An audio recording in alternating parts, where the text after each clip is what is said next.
Specially अगर आप Indian team की बात करते हैं, 150 करोड़ लोगों की एक्सपेक्टेशंस हैं आपके साथ। इस टारगेट को अगर चेज़ करना है तो पावर प्ले का अच्छा होना बहुत ज़रूरी है। जैसे मैंने पहले भी कहा था ना कि सीएसके का खौफ था कि जैसे वो पावर प्ले खत्म होगा उनके वो स्पिनर्स आएंगे तो रन कैसे बनेंगे। एज ए बड़ा भाई आप हमेशा मिलते हैं, जब भी आप उनसे बात करोगे बहुत जब भी आते हैं पॉजिटिव वाइब्स हैं। जसप्रीत बुमराह के सब लोग बारे में तारीफ कर रहे थे, सब लोग ये भी कह रहे थे कि विराट कोहली और रोहित शर्मा कुछ नहीं कर रहे हैं। तो उस चीज़ का भी वो था कि भाई सबको लग रहा था सोशल मीडिया पे इन दोनों ने कुछ नहीं किया तो इसलिए सीरीज हार गई। आजकल रीजनल लैंग्वेज इतनी ज़्यादा बूम पे है, लेकिन इंपॉर्टेंट ये है कि आप अपने ऊपर भरोसा रखें और लगातार प्रैक्टिस करते रहें। मतलब ऐसे ये काम ऐसा नहीं है कि आप बिना प्रैक्टिस के चले जाएंगे कि हाँ भाई ठीक है, आपको लगातार प्रैक्टिस करनी होगी। आप कैमरे से बात कर सकते हैं, मैचेस को म्यूट करके आप खुद कमेंट्री कर सकते हैं। आपको वर्ल्ड क्रिकेट में इस टाइम 30 से 40 प्लेयर ऐसे मिल जाएंगे जो हर लीग में खेल रहे हैं, वो एटलीस्ट साल के अंदर 4 या 5 लीग खेल रहे हैं, तो उनके लिए वो टेक करना बहुत मुश्किल हो जाएगा। और आई थिंक वो रूल्स हैं, जब अगर कभी चैंपियन लीग स्टार्ट भी होती है ना, वो स्टार्टिंग में बनना बहुत ज़रूरी है कि आपको जो बेस है ना, आपकी घर की जो कंट्री है जहाँ पे आपका घर है, अगर वो टीम क्वालिफाई करती है तो फर्स्ट आपको वहीं से खेलना चाहिए।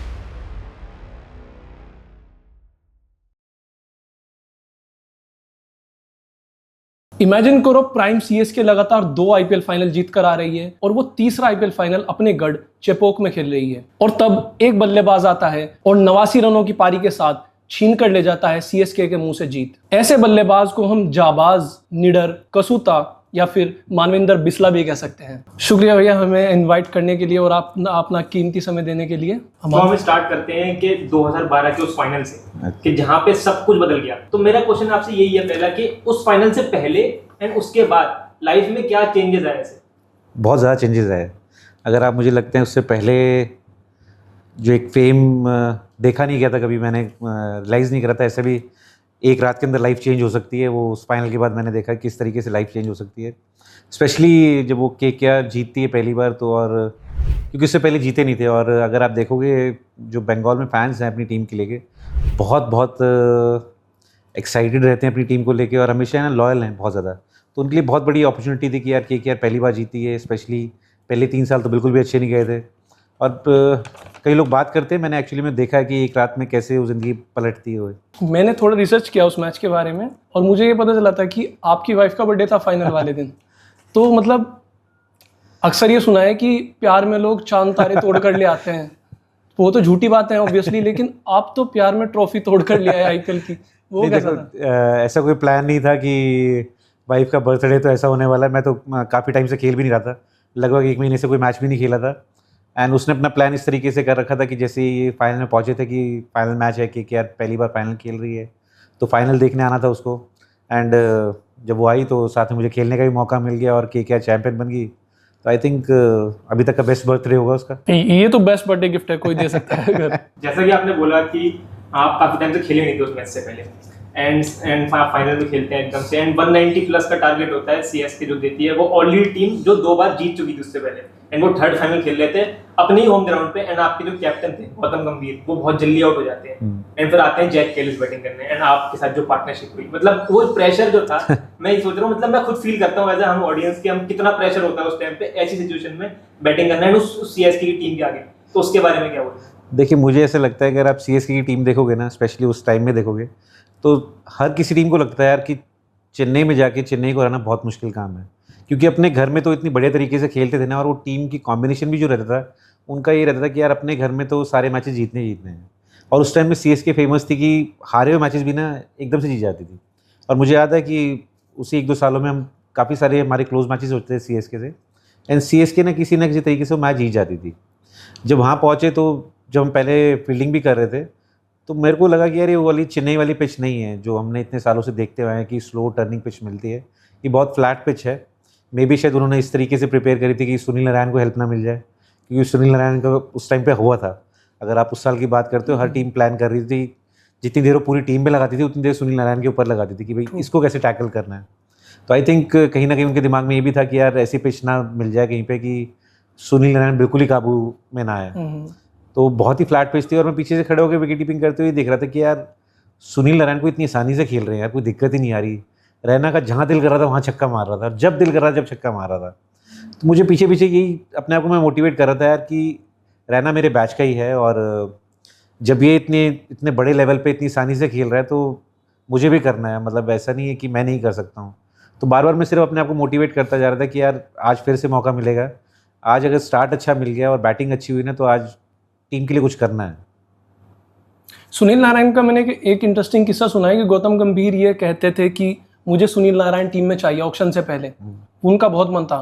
तो ऑक्शन के बारे में आप कुछ बता सकते हो जब सुनील नारायण को लेने के लिए गौतम गंभीर पहुंचे? जो मैंने बाद में सुना है वो यही सुना है लोगों से कि गौतम गंभीर ने बोला हुआ था कि यार ये प्लेयर चाहिए उनको, क्योंकि 2000 उससे पहले भी देखे 2011 में देखेंगे कि KKR पहली बार प्लेऑफ में पहुंची थी। उससे पहले 3 साल तो बिल्कुल भी अच्छे नहीं गए थे फ्रेंचाइजी के हिसाब से। हम पहली बार 2011 के प्लेऑफ में पहुंचे थे, मुंबई इंडियंस से हार गए थे हम लोग। तो कहीं ना कहीं गौतम को इतना पता था कि यार एक मिसिंग लिंक है इसमें, और सिर्फ 1 या 2 क्वालिटी प्लेयर और मिल गए ना तो ये टीम चैंपियन बन सकती है। फिर उसी साल जब वो चैंपियंस लीग हुई तो चैंपियंस लीग में सुनील नारायण प्रैक्टिस मैच हुआ था, हमारे अगेंस्ट खेले नहीं थे, लेकिन कहीं ना कहीं वो हमारे कोचिंग स्टाफ ने, गौतम ने उस चैंपियंस लीग में उनको देखा कि यार ये कुछ एक्स फैक्टर है इस लड़के के पास, अगर इसको ढंग से अगर इस्तेमाल किया जाए तो मतलब ये हमें चैंपियन बना सकता है। और फिर जो मैंने सुना वो यही सुना कि गौतम ने स्ट्रिक्ट इंस्ट्रक्शंस दे रखे थे, भाई ये प्लेयर चाहिए, आप पूरी ऑक्शन में बेशक एक ही प्लेयर मिले तो आप एक प्लेयर को ले लो, लेकिन इसको छोड़ना नहीं है।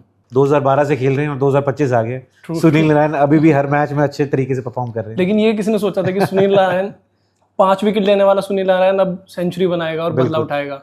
लेकिन उसको बैटिंग का शुरू से शौक था। अच्छा। अगर आप मैं उस टाइम की बात करूंगा, नेट्स में बैटिंग आती नहीं थी उसकी, लेकिन उसको बहुत शौक था भाई। वो हर किसी के बैट चेक करता रहता था कि यार ये बैट बहुत अच्छा है, ये बैट बहुत अच्छा है। प्रैक्टिस में उसका ज़्यादा दिल होता नहीं है क्योंकि बॉलिंग तो वैसे ही नहीं करता था वो, और उसका मतलब एक ठीक सोच भी थी कि यार अगर वो नेट्स में बॉलिंग करेगा तो बहुत सारे इंटरनेशनल बैटर्स होते हैं जो आगे जाके उसको पकड़ सकते हैं। हो सकता है 2 साल के बाद किसी और फ्रेंचाइजी के लिए खेलें तो उसको रीड कर सकते हैं, तो इसलिए नेट्स में कभी बॉलिंग करता ही नहीं था। लेकिन बैटिंग का 2012 से ही शौक है। वो हर किसी के बैट चेक करता रहता था और हमेशा ढूंढता रहता था, कोई भी कोच अवेलेबल हो तो फटाफट से उसको पकड़े, पैड पहने और जाके नॉकिंग कर ले। आपका बैट चेक किया? बिल्कुल चेक करा। अभी मुझे मिला था बहुत सालों के बाद, तो मैंने उसको कहा, मैंने कहा तूने मेरे बहुत बैट लिए, अब एक बैट वापस कर दे। अच्छा, आपका वो धोनी के रिबॉक की बैट की बात होती है, लेकिन आपका भी वो सेम आइकॉनिक बैट था। बिल्कुल। आप कितने बैट से खेले हो, उसमें आपका सबसे फेवरेट बैट कौन सा रहा है? वही बैट रहा है 2012 के फाइनल का, अभी तक संभाल के रखा हुआ है। मेरी मॉम ने बहुत संभाल के रखती है, बिल्कुल भी टच भी नहीं करनी थी किसी को। लेकिन ये था कि वो भी मेरा बैट नहीं था, वो बैट रैन टेंडुलकर का था। अच्छा। मैं अपना जब 1 महीने बाद मैंने अपना बस्ता खोला, मुझे लगा कि फाइनल खेलना है भाई, अपने किट बैग में सामान तो चेक करूँ क्या क्या है क्या क्या नहीं है। तो मतलब नहीं, मुझे अपने बैट, जब मैंने बैट देखे तो मुझे फील सा नहीं आ रहा था कि यार इस बैट से कुछ कारनामा हो सकता है। मुझे टेंडो के बैट हमेशा अच्छे लगते थे, तो मैंने उससे रिक्वेस्ट करी कि यार, और वो मिड इनिंग्स में करी थी, एक इनिंग खत्म होने के बाद, कि यार मुझे बैट दे दे, मुझे फटाफट इस पर स्टिकर लगाता हूँ और खेलना है। तो उसके यही था कि ले जा, लेकिन बैट वापस कर दियो, स्टिकर उतार के वापस करियो। लेकिन जब फाइनल में इतने अच्छे रन बनाए और चैंपियन बन गए तो उसने मुझे बैट गिफ्ट कर दिया था। टेंडो वैसे काफ़ी अंडररेटेड प्लेयर है, ये तो बात है, लोग बात नहीं करते हैं उतनी। नहीं, अगर आप ये देखेंगे KKR में जब भी उनको खेलने का मौका मिला उसने अच्छा ही किया। ऐसा नहीं कि कभी भी ऐसा लगे कि नहीं यार टेंडो ने अच्छा नहीं किया। और फिर बहुत बार ये होता है ना कि आपको 4 फॉरेन प्लेयर खिलाने होते हैं, तो आपको कॉम्बिनेशन किस तरीके से बनता है। आप ये भी नहीं चाहते यार कि कोई फॉरेन प्लेयर हो सिर्फ वो आखिरी के 2-3 ओवर में जाके बैटिंग करे, एंड देन अगर फॉरेन बैटर हो आप, तो आप स्पिन कैसे खेलते हो, क्योंकि जैसे ही आप आओगे तो अभी तो फिर भी थोड़े चेंजेस होने लग गए हैं, लेकिन उस टाइम में तो था कि जैसे फॉरेन बैटर है स्पिन लगा दो। तो स्पिन अच्छी खेलनी आनी बहुत ज़रूरी है। तो कहीं ना कहीं वो 4 जब वो फॉरेन प्लेयर्स टीम 11 बन रही होती थी तो कई बार ऐसा होता है टेंडो फिट नहीं हो पाता था, बट मुझे ऐसा लगता है जब भी उसको मौका मिला है उसने अच्छा ही किया है। True. And very good team man. अगर आप उससे बात करते हो या उसने जिसने भी टेंडो से टाइम स्पेंड किया है, बहुत अच्छा लड़का है और मतलब हमेशा वो टीम के बारे में सोचता है। गौतम गंभीर ने एक बार ये भी बोला था एक प्रेस कॉन्फ्रेंस में कि I will take a bullet for टेंडो। Someone I can take a bullet for, someone who I can trust for life. तो वो दिखाता मुझे है। याद है वो किस्सा, आई थिंक फर्स्ट ईयर ही था जब हमारा पूरा एक ग्रुप बना था नया वाला। 2011 में हम पहला मैच ही हमारा CSK के अगेंस्ट था चेन्नई में, एंड उस मैच में हम लोग सिर्फ 3 फॉरेन प्लेयर से खेले थे। टेंडो अवेलेबल था लेकिन टेंडो को खिलाया नहीं था क्योंकि टर्निंग पिच है एंड किसी को पता नहीं था कि भाई ये स्पिन कैसे खेल पाएगा। और उससे पहले वर्ल्ड कप टेंडो का बहुत अच्छा गया था इंडिया में, बहुत रन्स बनाए थे उसने। लेकिन IPL में आपको थोड़ी सी स्लो टर्निंग पिचेस मिलती है, वहाँ पे टीम्स अपनी तरीके से पिचेस तैयार करती हैं, वहाँ पे फिर स्पिन कैसे खेलते हो। और हमारे पास डोमेस्टिक प्लेयर्स बहुत अच्छे थे जो स्पिन को अच्छा खेलते हैं, तो इसी वजह से वो 3 फॉरेन प्लेयर्स खिलाए थे और से पहले मुझे नहीं लगता कभी हुआ था ये। क्योंकि बहुत सारी टीम्स तो ये होती थी कि यार 3 इंडिया के टॉप प्लेयर्स पकड़ो, 4 अच्छे फॉरेन प्लेयर्स पकड़ो, टीम बन गई है। लेकिन उसमें आप सिर्फ 3 फॉरेन प्लेयर्स खिलाओगे तो एक बहुत बड़ी कॉल थी। अक्सर हमने देखा है कि गौतम गंभीर किसी प्लेयर के अगर होते हैं तो फैन बन जाते हैं। हाँ। हमने देखा लेटली के वरुण चक्रवर्ती इंडियन टीम में जिस तरीके से है, हर्षित राणा है, अभी आपने बात करी टेंडू की ऐसे बात करी, तो हमने देखा मॉर्निंग मॉकल वो इंडियन टीम के कोचिंग सेटअप में आ गए जल्दी।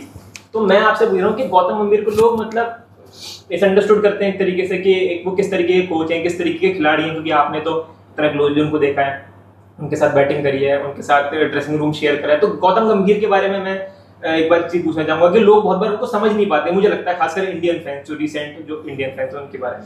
देखिए मुझे ऐसा लगता है कि अगर आप अभी जो रिसेंटली इंडिया इंग्लैंड की सीरीज़ देखेंगे, उसी में अगर आप देखेंगे कि सोशल मीडिया पे क्या चलता है, कि जैसे वो टेस्ट सीरीज शुरू होने वाली थी तो हर कोई कह रहा था कि यार ये गौतम गंभीर है ना, टीम सिलेक्शन अच्छी से नहीं करते हैं, कोचिंग पे डाउट्स है कि आप पिछली 2 टेस्ट सीरीज़ हार चुके हैं। फिर अंशुल कंबोज को वापस भेजा, हर्षित राणा को रोक दिया, तो सबको लगा नहीं यार KKR कोटा है, एंड पहला टेस्ट मैच हार भी गए तो बहुत ज़्यादा प्रेशर था। लेकिन जैसे जैसे वो कमबैक होनी शुरू होती है ना, फिर क्या होता है, फिर आप ये नहीं कहते कि यार गौतम गंभीर अच्छा काम भी कर रहे हैं।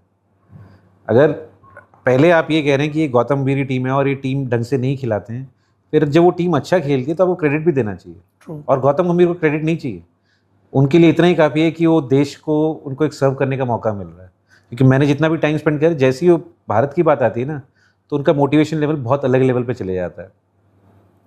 और मैंने जो भी उनके अंदर देखा, सबसे बड़ी क्वालिटी उनकी है ना, वो ये नहीं देखते कि आप कहाँ से आते हैं या क्या करते हैं, वो सिर्फ ये देखते हैं कि आप टीम के लिए क्या करते हैं।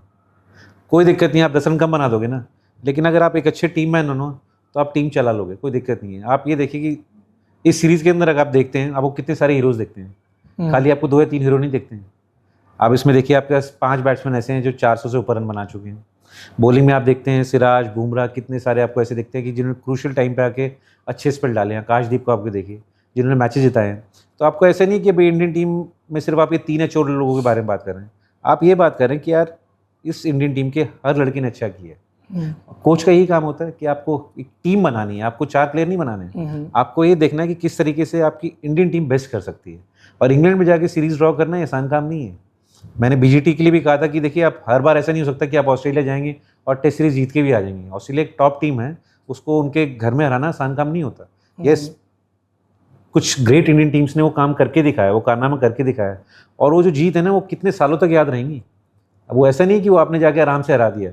इस सीरीज़ में अगर आप देखेंगे, इंग्लैंड ने टॉप क्लास क्रिकेट खेली है, तो इंडिया ने कितनी अच्छी क्रिकेट खेली होगी सीरीज़ को ड्रॉ करने के लिए। दोनों ही टीमें लड़ रही थी यार किसी तरीके से सीरीज़ जीत जाएँ। तो बहुत टफ सीरीज़ थी, बहुत एक्साइटिंग सीरीज़ थी। और मुझे लगता है कि बार बार इन्हें ये बात नहीं करनी चाहिए यार, कोई भी डिसीजन हो यार गौतम गंभीर खराब ही कर रहे हैं। आप ये देखिए, एक नई टीम बना रहे हैं, उसके लिए थोड़ा टाइम लगता है, और उनके लिए मैटर करता है कि ये टीम कैसा खेल रही है। उनके लिए मैटर ये नहीं करता कि हर इंडिविजुअल प्लेयर कैसा कर रहा है।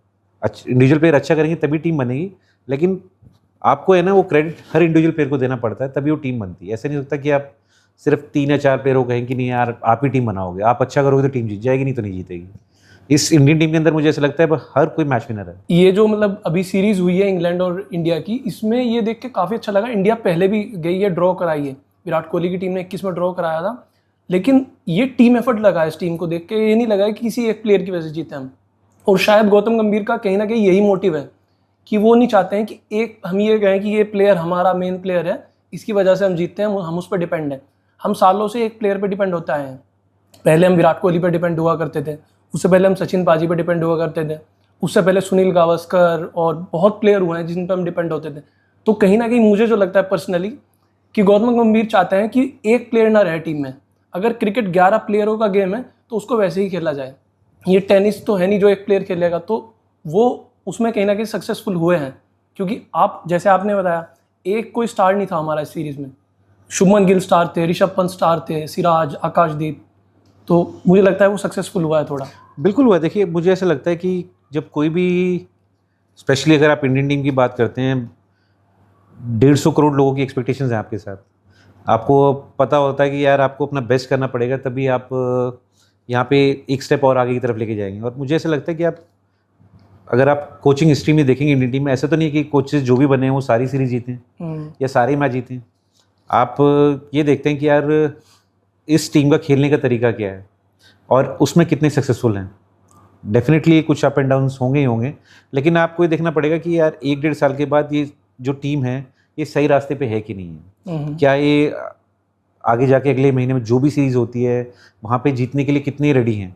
अभी आप ये देखते हैं कि चैंपियंस ट्रॉफी आप जीत चुके हैं, आप इंग्लैंड में इतनी अच्छी सीरीज़ खेल के हैं। जो मुझे लगता है एक सीरीज़ जहाँ पे इंडियन टीम को बेटर करना चाहिए था वो सिर्फ थी घर पे न्यूजीलैंड वाली सीरीज़। वो 100% वहाँ पे वो जीते तो हो सकता है कि वर्ल्ड टेस्ट चैंपियनशिप के फाइनल में भी खेल रहे होते। अदरवाइज ऑस्ट्रेलिया में जाके हर सीरीज जीतना आसान काम नहीं है। ट्रू।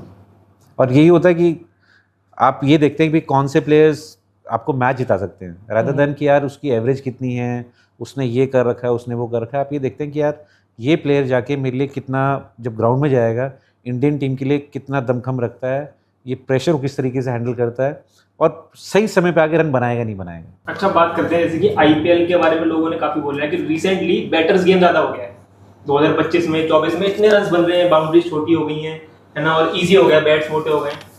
जब आप खेल रहे थे 2010-11 में, तो तब क्या डिफरेंस था, क्वालिटी में क्या डिफरेंस था, या फिर आप बोलेंगे ग्राउंड्स किस तरीके के डिफरेंट थे, अब में क्या डिफरेंस है, या फिर प्लेयर्स में कॉन्फिडेंस बहुत ज्यादा आ गया है कि वो लंबे शॉट्स खेल देते हैं बिना सोचे समझे। पहले के टाइम पे 200 टारगेट एक ऐसा था कि भाई ये तो बनेगा नहीं, तो चेज ही नहीं होगा, लेकिन आज के टाइम पे 230 करके भी टीम सोच रही है कि हम डिफेंड कर पाएंगे इस टारगेट को। तो इस पर आपका क्या होगा? देखिए, मुझे ऐसा लगता है जो दो सबसे बड़े चेंजेस दिखते हैं ना, वो तो एक दिखते हैं मुझे कि अगर आप अब आईपीएल में देखेंगे तो आप जिस भी ग्राउंड में चले आपको फ्लैट ही पिच मिलती है। आपको सारी पिचेस ऐसी मिलती हैं कि सिर्फ बॉलर ये सोच रहा होता है भाई अगर विकेट नहीं मिले ना तो बचना मुश्किल हो जाएगा। पहले जब हम खेल रहे तो आपको, अगर आप ईडन गार्डन्स की बात करते हैं, आप चेन्नई में बात करते हैं, 1-2 ग्राउंड दिल्ली की भी बात करते हैं, वहाँ पे पिचेस थोड़ी सी ऐसी थी कि जो थोड़ा सा बॉलर्स को हेल्प करती थी। बॉलर्स के पास कुछ ना कुछ रहता था पिच के अंदर, लेकिन अभी पिचेस इतनी फ्लैट हो गई हैं कि आपको लगता है यार यहाँ से बचना कैसे बचेंगे। और जो दूसरी बात है कि जो हमारी जनरेशन आ रही थी ना, T20 नया था। अगर आप उससे पहले देखोगे तो हमारा कोचिंग क्या थी, हमें पहले सिखाया जाता था कि डिफेंस करो, फिर धीरे धीरे ड्राइव करो, छक्का मारते हुए आउट हो गए तो कोच साहब हमारे 10 राउंड भगवा देते थे। तो कहीं ना कहीं वो दिमाग में ना खौफ था कि यार बड़ी हिट्स नहीं मारनी है अभी। लेकिन आजकल के अगर आप जनरेशन्स को देखोगे, इनका कोचिंग का अगर आप देखोगे, मैंने भी T20 देखते हुए हैं। जब इन्होंने क्रिकेट शुरू करी थी तो अब तब से वो T20 देखते आ रहे हैं कि भाई जो T20 के बिग हिटर्स हैं वो किस तरीके से मारते हैं। कोचेज़ ने भी अपने आप को थोड़ा सा इम्प्रूव किया है, वो सिखा रहे हैं कि भाई आप मारते कैसे हो और आपको घबराना नहीं है, अगर आप छक्का मारते आउट भी होगे तो कोई दिक्कत नहीं है। तो वो कहीं ना कहीं ना वो बचपन से शुरू होता है। जब आप, हमारे लिए टेक्निक बहुत मैटर करती थी कि यार आपके बेसिक्स बहुत करेक्ट होनी चाहिए, डिफेंस के बेसिक्स सबसे ज़्यादा इंपॉर्टेंस होते थे। अभी जो आप कोचिंग भी देखेंगे तो सबसे पहले आपको ये सिखाते हैं कि आपको मारना कैसे, उसके बाद आप डिफेंसिव आपका एक सेकंड चीज़ बन जाती है। तो कहीं ना कहीं वो आपको खेलने का तरीका भी बदला है। और मुझे लगता है कि अगर हम कई बार सोचते हैं कि ये सिर्फ आईपीएल या T20 सिर्फ बैट्समैन का गेम है, मुझे लगता है कि आप पिछले साल भी अगर आईपीएल में देखेंगे बहुत सारे बॉलर्स आपको ऐसे मिलेंगे जिन्होंने 20 विकेट ली हैं। तो कहीं ना कहीं आपके पास विकेट मिलने का मौका है, क्योंकि आपको पता है कि अब बैट्समैन अटैक करेंगे और अगर आप वो थोड़ा सा स्ट्रीट स्मार्ट हैं तो आप विकेट ले सकते हैं। इंटरेस्टिंग। और T20 के अंदर आप बॉलर बचेगा वही जो विकेट लेगा। आप सीधा अगर फ्लैट तेज फेंकोगे तो उतनी फ्लैट वो ग्राउंड के बाहर भी जाएगी। अगर आपके अंदर वो एबिलिटी है बॉल को स्विंग कराने की या टर्न कराने की, तो डेफिनेटली आपके पास कुछ ना कुछ है T20 के अंदर। ये तो है कि अगर बैटर्स गेम हुआ है तो उसमें बॉलर का ये फायदा हुआ है कि वो अटैक ही करेगा, तुम्हें विकेट भी मिल सकता है। आप ये देखो कितने सालों से सुनील नारायण करते हुए आ रहे हैं काम है, अभी तक उनको आसान नहीं है खेलना। आप पिछले 3-4 साल में अगर KKR में बात करते हैं, वरुण चक्रवर्ती को देख लो, हर साल कंसिस्टेंटली आगे परफॉर्म करते हैं अपनी टीम के लिए। राशिद खान को आप इतने साल से देख लो, पहला साल मुझे ऐसा दिखता है कि जहाँ पे वो इतना अच्छा नहीं कर पाए हैं, लेकिन पिछले अगर आप 8-9 साल की बात करते हो, उन्होंने आईपीएल को डोमिनेट किया। राशिद खान का थोड़ा इंटरेस्टिंग मुझे यही लगता है, आपकी राय जाननी थी उसके बारे में। एक टाइम पे राशिद खान सुनील नारायण के लेवल के बॉलर होते थे कि उनका एक हवा था कि इसको नहीं खेल सकते हैं, इसको आराम से खेलना है 4 ओवर, ये विकेट कभी भी ले लेगा। लेकिन अभी धीरे धीरे लग रहा है कि वो स्ट्रगल कर रहे हैं। इसके पीछे क्या रीज़न लगता है आपको? देखिए, इस साल जो स्ट्रगल हुई है, स्ट्रगल की वजह भी हो सकती है क्योंकि उन्होंने ऑपरेशन हुआ था, तो बहुत ज़्यादा क्रिकेट खेली नहीं थी। और फिर क्या होता है कि जब आपके शोल्डर में, राशिद का अगर आप देखेंगे ना, जो सबसे इंपॉर्टेंट था ना, अगर आप किसी बैटर से बात करते थे वो ये कहते थे यार इसको है ना ऑफ द विकेट रीड करना बहुत मुश्किल है क्योंकि बहुत तेज़ है। अगर आपने फ्रैक्शन ऑफ ए सेकंड भी आप लेट हो गए, इतनी देर में तो बॉल निकल जाती है। तो जब आपकी इंजरी होती है या आपकी थोड़ी सी स्पीड कम हो जाती है ना, तो आप वो पढ़ने लग जाते हैं, आपके पास टाइम, आपको थोड़ा सा एक्स्ट्रा टाइम मिलने लग जाता है। और इसलिए लगता है मुझे बैट्समैन ने इस बार उनको थोड़ा सा रीड भी किया है और थोड़ा सा इंतजार किया है कि कोई बात नहीं यार, ओवर में ना एक आधी बॉल तो आएगी स्लॉट में जहाँ पे मैं बड़ी हिट मार सकता हूँ।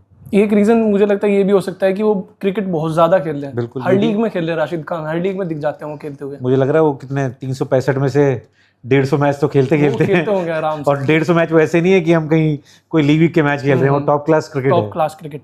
अच्छा, एक मेरे दिमाग में आपसे एक बात पूछनी थी। आपने फाइनल में 89 रन मारे 2012 में, उसमें आपने एलबी मोरकल के एक ओवर में 20 रन मारे थे। 16 मारे थे, सॉरी। तो वो विराट भाई का बदला लिया था आपने? नहीं यार, मुझे याद है कि गौतम शायद पहले ओवर में आउट हो गया था, उसके बाद अगले 2 ओवर में ज़्यादा रन बने नहीं थे। और मैं एक वो बॉलर ढूंढ रहा था, एक वो रिदम ढूंढ रहा था कि यार कोई बॉलर ऐसा आ जाए या एक बड़ा ओवर आ जाए जहाँ से थोड़ा सा खुलना शुरू हो, क्योंकि टारगेट बहुत बड़ा है एंड इस टारगेट को अगर चेज़ करना है तो पावर प्ले का अच्छा होना बहुत ज़रूरी है। जैसे मैंने पहले भी कहा था ना, क्या सीएसके का खौफ था कि जैसे वो पावर प्ले खत्म होगा, उनके वो स्पिनर्स आएंगे तो रन कैसे बनेंगे। बेशक से पिच कितनी भी अच्छी हो, लेकिन वो स्पिनर्स के खिलाफ इतना आसान काम रहता नहीं, क्योंकि उन स्पिनर्स को उन पिचेस पे बॉलिंग करने का आइडिया था। तो कहीं ना कहीं दिमाग में था यार कि इतना बड़ा टारगेट चेज करना है, तो अगर पावर प्ले में इतने रन नहीं बनाए ना जितने रिक्वायर्ड रन रेट है, तो कहीं ना कहीं गेम में पीछे रह जाएंगे। तो पहले 3 ओवर में रन नहीं बने थे, तो मेरे दिमाग में ये था यार अगले 3 ओवर कैश करने हैं। तो जैसे ही मुझे याद है कि पहला चौका लगाना, तो मैंने अपने आप से कहा था कि यार अगर मैं खेलता हूँ ना अगली 5 बॉल, तो कोशिश करता हूँ कि 2 या 3 और बड़ी हिट आ जाए इस ओवर में, ताकि धीरे धीरे वो मोमेंटम शिफ्ट होना शुरू हो। सीएसके उस टाइम के प्राइम सीएसके होती थी, बिल्कुल। जो अब कहते हैं सीएसके, वो तो वो वाली सीएसके नहीं है, लेकिन उस टाइम पे वो ऑरा था उस टीम का। उसका खौफ था दिल में मैच शुरू होने से पहले? थोड़ा सा खौफ था 100%, क्योंकि सीएसके को प्लेऑफ्स में या फाइनल खेलने की आदत थी। हमारे लिए बहुत बड़ी अपॉर्चुनिटी थी कि पहली बार फाइनल खेल रहे हैं, लेकिन मुझे ऐसा लगता है उस पूरी टीम के अंदर ना बिलीव बहुत ज़्यादा था। अगर आप उसमें जैसे अब गौतम के बारे में तो अब बात करें, लेकिन गौतम का तब भी ड्रेसिंग रूम के अंदर यही था कि इस टीम का हीरो कोई भी नहीं है, ये पूरी टीम हीरो है। तो कोई ऐसा नहीं था कि एक ही प्लेयर के ऊपर डिपेंड थे, कोई ना कोई प्लेयर आगे कभी भी आके अच्छा परफॉर्म कर रहा था। अगर आप उस टाइम की टीम देखेंगे, मुझे लगता है बहुत सारे प्लेयर्स ऐसे हैं जिन्होंने पूरे सीज़न में ना जब भी उनको मौका मिला बहुत अच्छा परफॉर्म किया था। स्पेशली अनकैप्ड प्लेयर्स की अगर आप बात करते हैं, रजत भाटिया, इकबाल अब्दुल्ला, देवव्रता दास, कितने सारे प्लेयर ऐसे थे जब भी उनको मौका मिला उन्होंने आगे कहीं ना कहीं अपनी टीम को मैचेस जिताए थे। तो इसलिए मुझे ऐसा लगता है कि गौतम ने जो टीम बनाई थी, गौतम ने सिर्फ 5 प्लेयर नहीं बनाए थे, गौतम ने पूरी टीम को इस तरीके से तैयार किया हुआ था कि यार अब कुछ भी हो जाए कोई दिक्कत नहीं है, हम अपनी तरफ से बेस्ट खेलेंगे, अगर हमसे कोई बेटर अच्छा खेल जाए तो कोई दिक्कत नहीं है। उस फाइनल के अंदर जो वो पार्टनरशिप हुई थी जैक कैलिस के साथ, तो मुझे एक इंस्टेंस याद है अपने मेरे फादर के साथ, तो वो वही कह रहे थे कि जैक कैलिस तो इतना एक्सपीरियंस प्लेयर है, आप न्यू प्लेयर है, तो जैक कैलिस शायद आपको बता रहे हैं कि कोई बात नहीं, आप शॉट्स खेलते रहो एंड मैं क्रीज टू एंड। उसके अंदर मुझे याद है कि कैलिस का स्ट्राइक रेट थोड़ा लो था एंड आपका ज़्यादा था।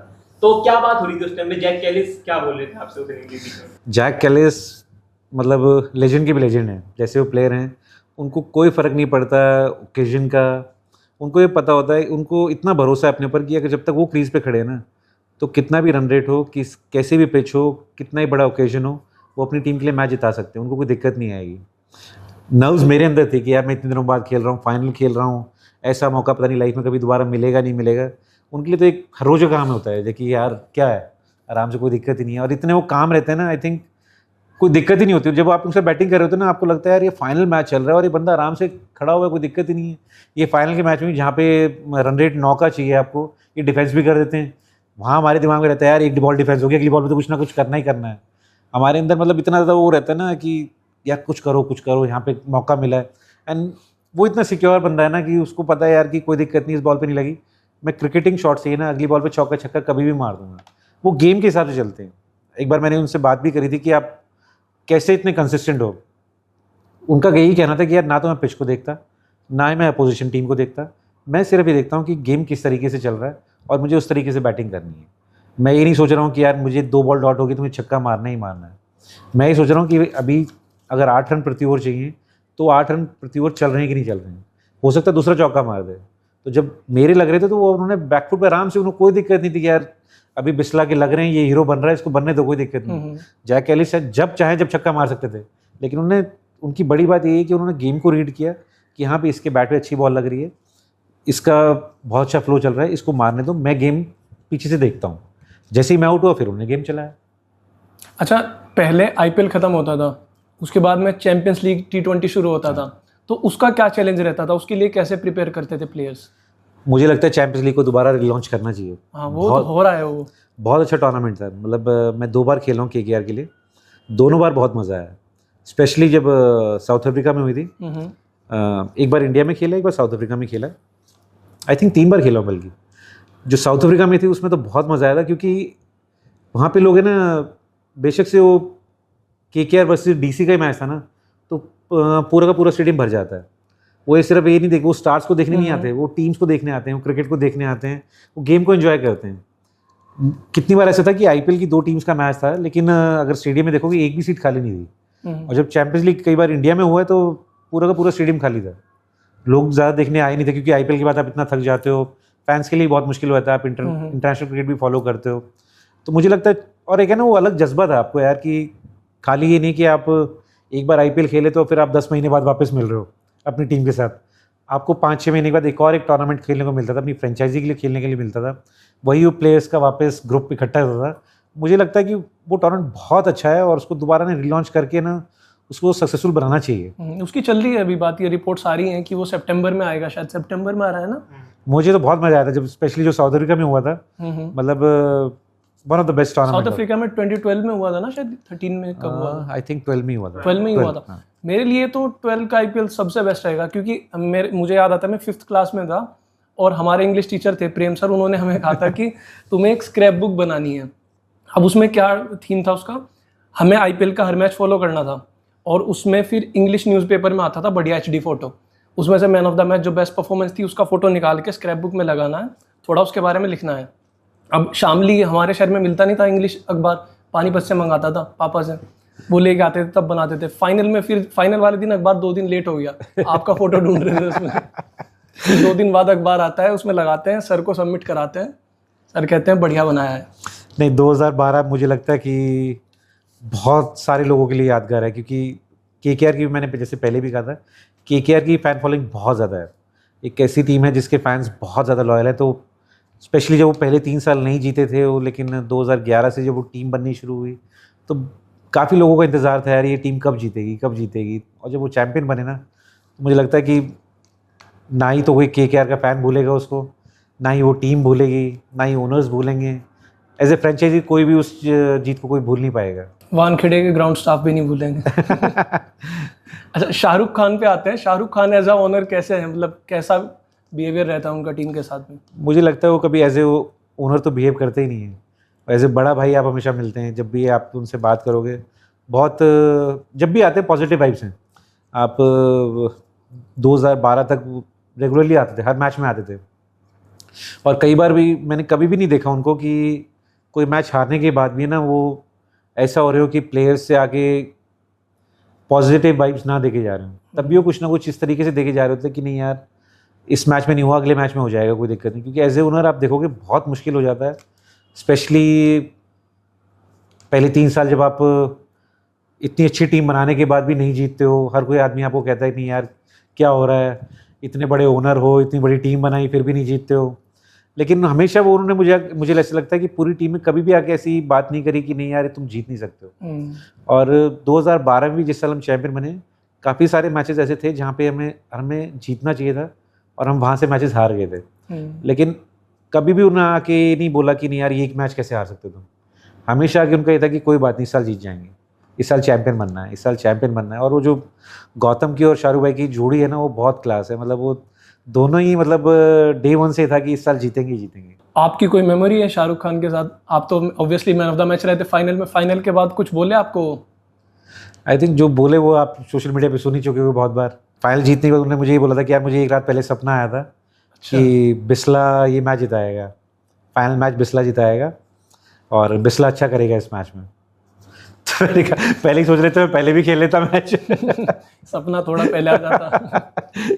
नहीं बट लेकिन शाहरुख भाई का ये है कि बहुत मोटिवेटिंग है। मतलब मैं कह रहा हूँ कि मतलब बहुत मुश्किल हो जाता है यार कि जब एज ए ओनर ना आपकी टीम वो लगातार 2-3 साल ना अच्छा करे ना, उसके बाद भी आप टीम से जुड़े रहते हो, आप लगातार मोटिवेट करते रहते हो, हमेशा चाहते हो कि यार आपकी टीम अच्छा करे। आप जब भी ड्रेसिंग रूम में आते हो सिर्फ आप ये नहीं कि आप 3-4-5 बड़े प्लेयर से मिल रहे हो, आप हर किसी प्लेयर को बाय नेम जानते हो। आप कोई अनकैप खिलाड़ी है जो प्लेयर एक भी मैच नहीं खेला है, आप उससे भी खड़े होकर 5 मिनट बात कर सकते हो, तो उससे बड़ी बात कुछ हो ही नहीं सकती है। क्योंकि मुझे ऐसा लगता है जो शाहरुख भाई ने और गौतम ने इस टीम के अंदर लेके आए थे कि वो हर प्लेयर को इक्वली ट्रीट करेंगे। ऐसा नहीं है कि कोई किसी ने अगर 10,000 रन बना रखे हैं तो उसका स्टैंडर्ड अलग है, और कोई आज तक आईपीएल का एक भी मैच नहीं खेला उसको अलग तरीके से ट्रीट कर रहे हैं। कोशिश यही थी उस केकेआर फैमिली के अंदर कि हमेशा हर प्लेयर को एक तरीके से ट्रीट किया जाए। उस केकेआर टीम की हम बात करते हैं, जैसे ही 2012 वाली जो जीती, तो आपने ऐसे बात करी वो फैमिली जैसी थी आपकी टीम, तो उसके अंदर ड्रेसिंग रूम में कुछ ऐसे प्लेयर थे जो प्रैंकस्टर्स थे टाइप, या फिर कुछ ऐसे थे जिनसे आप बात कर सकते हो आपका मैच खराब गया? कौन से ऐसे प्लेयर थे जो जिनको लगता है कि इनसे बात करूंगा तो शायद मुझे कॉन्फिडेंस आएगा कि हाँ? मुझे याद है कि मैं, अगर आप ब्रायन टेंडुलकर से मेरी बहुत अच्छी खासी बातचीत होती थी। देन हमारे असिस्टेंट कोच थे विजय दहिया, उनसे हमेशा मैं कुछ भी पूछना होता था क्रिकेट के बारे में उनसे पूछता था, क्योंकि मैं उनको बहुत पहले से जानता हूँ। हम दोनों इकट्ठे इंडियन लाइन्स के लिए खेलते थे और बहुत सालों से मुझे देख भी रहे थे, तो उनको पता था कि मेरा गेम किस तरीके से मैं और कैसे बेटर कर सकता हूँ। रजत भाटिया, प्रदीप सांगवान, ये काफ़ी सारे लोग थे जिनसे मैं हमेशा बातचीत करता था। कुछ भी देखिए, एक आईपीएल सीज़न होता है तो बहुत सारे अप एंड डाउन्स होते हैं। आप ऐसा नहीं हो सकता कि हर मैच में आप अच्छा कर रहे हैं। अच्छा तो हर कोई याद रख लेता है, लेकिन जब आप वो ख़राब कर रहे होते हैं ना, कोई आपको याद नहीं करता है। तब आप वो रूम में ना अकेले हो जाते हो, तब वो आपके अच्छे फ्रेंड्स काम आते हैं कि हाँ भाई, अब मुझे दोस्ती की कदर पता चलेगी कि हाँ मेरे को किस तरीके से आप ट्रीट करते हो। क्योंकि जब आप हीरो बनते हो तो आपके पास इतने सारे लोग होते हैं जिनसे आप बात भी नहीं करते, लेकिन वो आपसे बात करने देते हैं, आपको टाइम ही नहीं मिलता है। लेकिन जब आप थोड़ा सा नीचे की तरफ आते हो, आप अपने लो फील कर रहे हो, तो एक मैच अच्छा नहीं जाता या 2 मैच अच्छे नहीं जाते, तब आपको पता चलता है कि यार बाकी आपके असली दोस्त कौन है। अच्छा, ड्रेसिंग रूम में सबसे ज़्यादा डर किससे लगता था प्लेयर्स को? केकेआर वाले उस ड्रेसिंग रूम में थोड़ा इंटिमिडेटिंग फिगर कोई टीम में? उस टाइम में तो कोई भी नहीं था ऐसा। अच्छा, मस्ती मजाक सबसे ज़्यादा कौन करता था? इकबाल अब्दुल्ला, आई थिंक वो पूरा हरफन मौला था। हमेशा हंसमुख सा लड़का है, हमेशा मस्ती मजाक करता रहता है। खेल रहा है तो भी अच्छी बात है, नहीं भी खेल रहा तो आप हमेशा उसके चेहरे पे स्माइल देखते हैं। प्रदीप सांगवान, दोनों ही लड़के बहुत मस्त हैं। अच्छा, शाकिब अल हसन जितने एक बड़े लेवल के ऑलराउंडर हैं, आपको लगता है कि उनकी ज़्यादा बात नहीं होती है अब, जो उनके स्टैट्स, जो नंबर रहे हैं उनके? देखिए, मुझे ऐसा लगता है कि अगर आप इंटरनेशनल क्रिकेट में देखेंगे तो साकिब बहुत बहुत बड़ा प्लेयर था, लेकिन कई बार ये भी होता है ना कि आप कौन सी टीम के लिए खेल रहे हैं, आप वो टॉप टीम से कितने सारे मैचेस खेल रहे हैं। क्योंकि आप जब भी साकिब को देखेंगे वो हमेशा बांग्लादेश के लिए अच्छा ही परफॉर्म कर रहे थे। या तो रन बनाएंगे, रन नहीं बनाए तो विकेट्स ले लेंगे, कुछ ना कुछ वो हमेशा कंट्रीब्यूट कर ही रहे होते थे। और कितने सारे मैचेस जिताए हैं, कितने सारे मैचेस जिताए हैं। लेकिन क्या होता है ना, फिर वही आईपीएल में कई बार आप आते हो ना, तो आपको ये भी देखना होता है कि आप कौन सी टीम में जा रहे हो, पिचेस किस तरीके से हैं, और आप कैसे फिट होते हो उस टीम के अंदर। 4 फॉरेन प्लेयर में कैसे फिट होते हो। क्योंकि अगर उस टाइम की अगर आप बात करते हो, सुनील नारायण, जैक कैलिस, 2 तो ऐसे थे कि इनको आप चांस ही नहीं रिप्लेस कर पाओगे। तीसरा ब्रेटली होते थे, ब्रेंडन मैकलम आपके पास ऑप्शन थी, साकिब आपके पास ऑप्शन थी, टेंडो आपके पास ऑप्शन थे। आप इतने सारे वर्ल्ड क्लास प्लेयर्स के बीच में से वो 4 कैसे सेलेक्ट करते हो, बहुत मुश्किल हो जाता है। तो कई बार वही कहना कि आपको प्लान करना पड़ता है, यार इस पिच पे ये प्लेयर्स खेलेंगे, किस तरीके से खेल सकते हैं। और ऊपर से फिर अगर आप देखते हैं उस टाइम में केकेआर में इंडियन स्पिनर्स भी बहुत अच्छे थे। अगर आप देखते हैं कि इंडियन स्पिनर्स भी लगातार अपना अच्छा काम कर रहे थे, तो फिर कई बार आपको लगता है जब इंडियन स्पिनर्स इतना अच्छा कर रहे हैं तो फॉरेन प्लेयर को मैं किसी और डिपार्टमेंट में देख लेता हूँ। अभी ऐसे क्या कहते हैं, टीम सिलेक्शन की आपने बात करी, तो रिसेंटली अगर आपने शायद न्यूज़ पढ़ी हो कि शायद रोहित शर्मा एंड विराट कोहली को 2027 वर्ल्ड कप के लिए नहीं देख रहे हैं आगे, एंड उसके लिए गौतम गंभीर को दोबारा से लोगों ने भला बुरा कहना स्टार्ट कर दिया सोशल मीडिया पर। अब ये बात कितनी सच है कितनी झूठ है ये किसी को नहीं पता, लेकिन आपको क्या लगता है इस ओपिनियन में, ऐसा होगा रियल में या नहीं, ये सब फेक है? मुझे नहीं लगता कि होगा। मुझे लगता है विराट कोहली और रोहित शर्मा दोनों खेलेंगे, और खेलना भी चाहिए। देखिए, आईसीसी के टूर्नामेंट्स में पिछले अगर आप इतने सालों से देखते हैं, रोहित और विराट कोहली का जो कंट्रीब्यूशन है वो किसी भी प्लेयर का नहीं है। एंड जब आईसीसी टूर्नामेंट्स होते हैं, वर्ल्ड कप जैसे टूर्नामेंट की आप बात कर रहे हो, आप अपने बड़े प्लेयर्स की ज़रूरत है आपको, क्योंकि उनके पास वो एक्सपीरियंस है उन बड़े टूर्नामेंट्स में खेलने का। और मुझे लगता है बिना बात पे ना सोशल मीडिया पे कई बार न्यूज़ उड़ती है और कुछ नहीं है। ना ही तो अभी तक रोहित ने कुछ बोला है, ना ही विराट ने कुछ बोला है, ना ही बीसीसीआई ने कुछ बोला है। ये सोशल मीडिया पे कुछ ना कुछ कहीं ना कहीं एक ये चीज़ बन गई है कि कुछ भी फैंस के हिसाब से नहीं हो रहा ना, तो गौतम गंभीर के ऊपर बात डाल रहा है। टीम सिलेक्शन का काम है, सेलेक्टर्स वहाँ पे बैठते हैं, आपके पास कोच हैं, कैप्टन है, सब लोग डिस्कस करके बनाते हैं। कोई खाली गौतम गंभीर वहाँ सब कुछ नहीं करते हैं। वही जो मैं पहले भी कह रहा था कि अगर आप इतना हर चीज़ में उनको डालते हो, फिर क्रेडिट भी उन्हीं को दो, फिर पूरी टीमों को क्रेडिट क्यों देते हो आप? अब क्यों बोल रहे हो कि शुभमन गिल कैप्टन बहुत अच्छे हैं? जब वो पहला टेस्ट मैच आ रहे थे तब तो किसी ने नहीं बोला कि शुभमन गिल कैप्टन बहुत अच्छे हैं, तब तो सब कह रहे थे गौतम गंभीर ने टीम खराब बनाई है। अब जब वो टीम अच्छा खेल गई है तो आप कह रहे हो कि शुभमन गिल कैप्टन बहुत अच्छे हैं। तो आई थिंक मुझे लगता है कि सब लोग एक तरीके से सोचते हैं कि बेस्ट इंडियन टीम किस तरीके से बन सकती है, कौन से प्लेयर्स पिक करने हैं, कहाँ पे आप वर्ल्ड कप हो रहा है और उसके लिए हमारी बेस्ट 15 प्लेयर्स कौन से हो सकते हैं। उसमें ये भी है कि थोड़ा सा मुझे लगता है कि रोहित और विराट के लिए ये है कि अब सिर्फ एक ही फॉर्मेट खेलेंगे तो उस वर्ल्ड कप तक इतने मैचेस नहीं हैं जहाँ पे वो अच्छी तरीके से तैयारी कर पाएँ, क्योंकि ना ही वो टेस्ट मैचेस खेल रहे हैं, ना ही अब वो T20s खेल रहे हैं इंटरनेशनल क्रिकेट में। एक IPL लगातार खेलेंगे, जब 2 महीने कंसिस्टेंटली हम उनको देख पाएंगे। उसके अलावा फिर जो 50 ओवर्स के मैच देख रहे हो, इंडिया बहुत कम मैचेस खेल रही है और मुझे लगता है कि ये स्टेटमेंट अगर वो देना तो हमें सच्चाई माननी चाहिए। जब तक आराम से बैठो और वेट करो कि रोहित और विराट कब खेलेंगे। इंडिया में मुझे ये लगता है थोड़ा सा ये चीज़ें इसलिए उठाई जाती हैं क्योंकि यहाँ पे ना हम खेल को एंजॉय नहीं करते, हम प्लेयर्स को एंजॉय करते हैं। हम प्लेयर के राउंड देखते हैं मैच को कि अगर एक्स प्लेयर ये अच्छा करेगा तो टीम ने अच्छा करा है, वाई करेगा। हम टीम को नहीं देखते हैं। जैसे अभी टीम अच्छा करके आई है इंग्लैंड में, तो एक हीरो नहीं है हमारे पास, इसलिए ज़्यादा बात नहीं हो रही है। अगर एक हीरो होता, BGT में हम हार के आए थे लेकिन एक हीरो था हमारे पास बुमराह, तो हमने उसकी हाइप बनाई थी कि हाइप लायक थी भी बात। पर वही हमें आदत है कि एक प्लेयर अंडरडॉग खेलने की आदत है हमारी ऑडियंस को, तो वो लगता है। नहीं, BGT में मुझे ऐसा लगता है कि जसप्रीत बुमराह के सब लोग बारे में तारीफ कर रहे थे और सब लोग ये भी कह रहे थे कि विराट कोहली और रोहित शर्मा कुछ नहीं कर रहे हैं। तो उस चीज़ का भी वो था कि भाई सबको लग रहा था सोशल मीडिया पे इन दोनों ने कुछ नहीं किया तो इसलिए सीरीज हार गए। अगर आप देखते हैं कि मुझे ऐसा लगता है कि हम लोग है ना कहीं बहुत ज़्यादा ना इस चीज़ को लेके हैं कि यार मैं इस प्लेयर को पसंद करता हूँ, अब वो प्लेयर अच्छा करेगा तो सब कुछ ठीक है, वो प्लेयर अच्छा नहीं करेगा तो फिर सब गई चीज़ पानी में, कोई दिक्कत नहीं है। हम लोग जब इंडियन टीम के फैन बनेंगे ना तो हम क्वालिटीज़ ज़्यादा देखेंगे, पूरी टीम ही क्वालिटीज़ देखेंगे, हम सिर्फ स्पेसिफिक प्लेयर्स को नहीं देखेंगे। अगर आप ये देखते हैं कि अभी सबको लगता है कि विराट और अगर रोहित ने रिटायरमेंट ली है तो सबको लगता है कि गौतम गंभीर ने रिटायरमेंट दी। रोहित शर्मा और विराट कोहली बहुत बड़े नाम हैं, उनको रिटायर कर नहीं सकता है जब तक वो खुद नहीं चाहते हैं कि हाँ भाई ठीक है कि इस फॉर्मेट से हमारा हो चुका है, हमें इस फॉर्मेट में और नहीं खेलना है। अदरवाइज़ उनको कोई ज़बरदस्ती रिटायर कर नहीं सकता है। और मुझे लगता है कि बार बार वही बात आती है कि गौतम के कोच बनने के बाद हमेशा जो बात होगी ना टीम की बात होगी, रादर देन कुछ एक इंडिविजुअल प्लेयर्स की बात हो। वो चीज़ शायद ऑडियंस को पसंद नहीं है, इसलिए गौतम गंभीर को विलन बनाया जाता है। मुझे लगता है कि इम्पॉर्टेंट ये है कि इंडिया इम्पॉर्टेंट टूर्नामेंट जीते, इम्पॉर्टेंट सीरीज जीते, रादर देन कि सिर्फ वही कुछ प्लेयर्स आपके लिए अच्छा करें। True, agree 100%। मुझे लगता है वो धीरे धीरे फैंस भी समझ जाएंगे कि यार जब उसके लिए टूर्नामेंट जीतनी जरूरी है। आपने चैंपियंस ट्रॉफी जीती है, उसमें आप देखिए कितने सारे आपको हीरोज दिख रहे हैं। उसमें भी सब लोगों ने क्वेश्चन मार्क उठाया था वरुण चक्रवर्ती क्यों, वरुण चक्रवर्ती KKR कोटा इसलिए, लेकिन वरुण चक्रवर्ती को आप चैंपियंस ट्रॉफी में देखोगे बहुत कमाल की बॉलिंग करी है। ये भी है कि अभी चैंपियंस ट्रॉफी में हमने देखा था कि पैट कमिंस एक बंदा जो वर्ल्ड कप जिता चुका है और ये एशेज जिता चुका है, इतना अच्छा परफॉर्मेंस रहा है उसका पर्सनली भी और एज अ कैप्टन भी, और वो ड्रिंक्स पिला रहा है आके। तो ऑस्ट्रेलिया में वो कल्चर है जो टीम का, ऑस्ट्रेलिया के टीम कल्चर पे आपकी क्या मतलब राय है? मैं आपको एक इंसिडेंट बताता हूँ। 2014 जब KKR सेकंड टाइम चैंपियन बनी, जब हम मैच जीत के आए थे, बैंगलोर में मैच था पंजाब के साथ, जब फाइनल जीत के आए तो सेकंड टाइम चैंपियन बने, तो पूरी टीम में जब आप IPL चैंपियन बनते हैं तो मतलब टीम का जोश का कोई ठिकाना नहीं होता।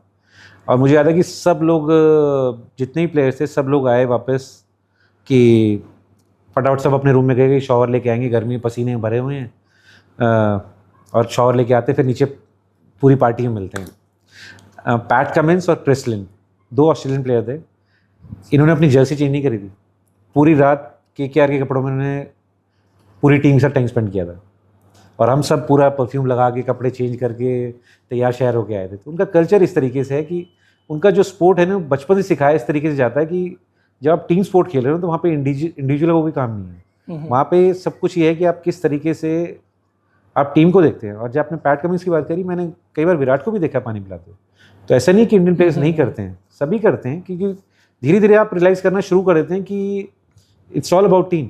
और ये सोशल मीडिया पे ही चलता है, अदरवाइज वैसा कुछ नहीं होता। टीम के अंदर अगर आप देखोगे विराट भी हैं, रोहित भी हैं, सब बराबर ही होते हैं। ये हमें लगता है कि नहीं यार, हम स्क्रीन पे इतना देख लेते हैं कि नहीं यार ये 2 अलग हैं, नहीं, अलग बिल्कुल नहीं होते। वो अगर आप किसी टीम में कोई भी आएगा तो रोहित उससे उसी तरीके से बात कर रहा होगा जैसे किसी और लड़के से बात कर रहा होगा। हमने जैसे भी बात करी 2027 वर्ल्ड कप, अब वो तो अभी 2 साल बाद है, उससे पहले एक और वर्ल्ड कप है, T20 वर्ल्ड कप, एंड वो तो इंडिया में ही होना है। बिल्कुल। एंड मैंने एक चीज नोट करी है कि मुझे लगता है गौतम गंभीर का जो बेस्ट एज अ कोच निकलता है वो इस फॉर्मेट में निकलता है। हमने अभी तक देखा है T20 फॉर्मेट में, एंड जो टीम भी बना दी है, सूर्य कुमार यादव कैप्टन है, हार्दिक पांड्या में, शुभमन गिल अब शायद एंट्री हो जाए उनकी वाइस कैप्टन है। तो आपको लगता है इंडिया एकदम फेवरेट्स है इस बार 2026 T20 वर्ल्ड कप हो उसके लिए? इंडिया तो मुझे लग रहा है कोई भी सीरीज हो, कोई भी टूर्नामेंट हमेशा फेवरेट है।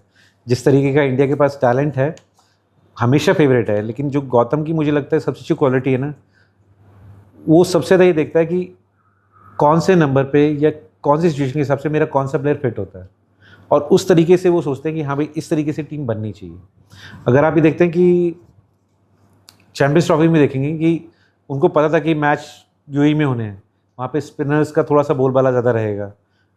बहुत सारे लोग होते सीधा स्ट्रेट अवे आईसीसी ट्रॉफी के अंदर आप वरुण चक्रवर्ती को नहीं लेके जाते, आप इतना बड़ा रिस्क नहीं लेते। आप कहते हैं यार T20 खेलता है, 50 ओवर फील्डिंग कौन करेगा, क्योंकि वरुण चक्रवर्ती को आप जब भी देखते हो हमेशा फील्डिंग पे थोड़ा सा डाउट रहता है कि 50 ओवर में कैसे मैनेज कर पाएंगे।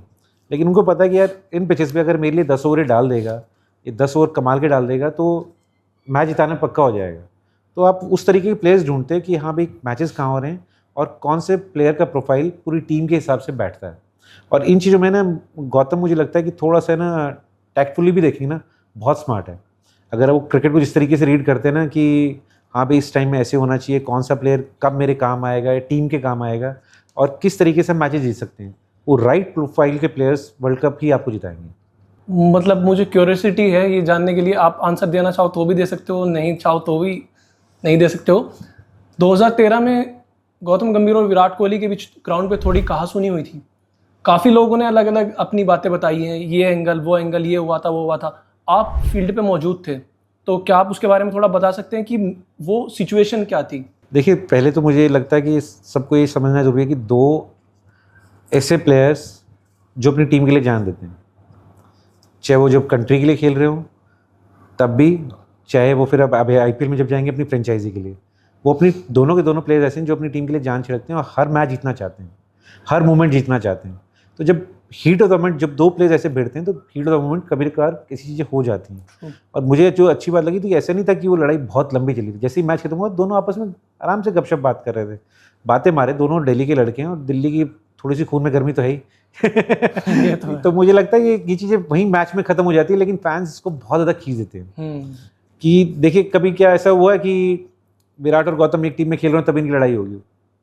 उसके बाद भी जब वो जितने भी इंस्टेंसेस हुए हैं वो हमेशा अलग टीम के लिए खेल रहे थे और उनकी जो लड़ाई थी वो अपनी टीम्स को लेके थी कि हम ये मैच जीतना है। दोनों एग्रेसिव हैं, एग्रेसिव ऑन द फील्ड है, ऐसा नहीं कि ऑफ द फील्ड है।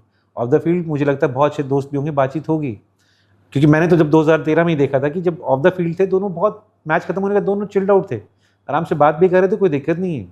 लेकिन जब ऐसे दो प्लेयर्स जो अपनी टीम के लिए जीतना चाहते हैं, हर मोमेंट जीतना चाहते हैं, हीट ऑफ द मोमेंट ऐसी चीज़ें हो जाती हैं। कहीं ना कहीं उन दोनों का बिहेवियर, एक अप्रोच सेम रहती है, जैसा आपने बताया कि टीम के लिए कुछ भी करना है। और देखिए दोनों को अगर आप ऑफ द फील्ड मिलेंगे ना, दोनों ही बहुत डिफरेंट हैं। दोनों में से कोई भी एग्रेसिव नहीं है। अगर आप इन दोनों के पास बैठोगे तो आपको पता ही नहीं चलेगा कि यार ये वही हैं जो भी थोड़ी देर पहले 15 मिनट पहले जिनकी लड़ाई हुई थी क्योंकि दोनों ऑफ द फील्ड इतने कूल हैं, इतने चिल्ड आउट हैं कि मतलब उनका बैठ के ऐसा लगता है कि यार कितना मज़ा आ रहा है, कोई ऊंची आवाज़ में बात तक भी नहीं करता है। लेकिन जब आप अपनी टीम के लिए खेल रहे होते हैं, आपका मकसद अपनी टीम के लिए जीतना है, वहाँ दोस्ती निभाना नहीं है।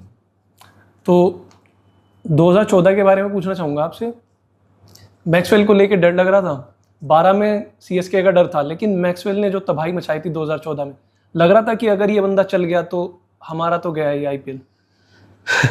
मुझे याद है कि मैक्सवेल शायद उस साल CSK के बहुत पीछे पड़ा था। तो एक टीम मीटिंग हो रही थी एंड जैक कैलिस ने एक बात बोली थी कि कई बार क्या होता है ना कि दूसरी टीम के KKR हमारे टाइम में ऐसी टीम थी कि जो बहुत ज़्यादा ना दूसरी टीम के प्लेयर्स के बारे में बहुत ज़्यादा बात नहीं करती थी।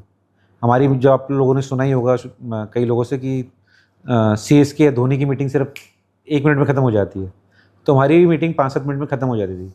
हम कभी भी बहुत ज़्यादा दूसरी टीम के प्लेयर्स को बहुत ज़्यादा बात करना पसंद नहीं करते थे कि नहीं कि आप ओवर प्लानिंग कर रहे हो, हम ये करेंगे, हम वो करेंगे, ये करेंगे। तो मुझे याद है कि हम उस साल जब पहली बार खेल रहे थे तो ऐसे ही मैक्सवेल का नाम आया टीम मीटिंग के अंदर, तो जैक कैलिस ने एक ही बात बोली थी कि इस तरीके के प्लेयर्स के बारे में आप बहुत ज़्यादा प्लानिंग नहीं कर सकते हो।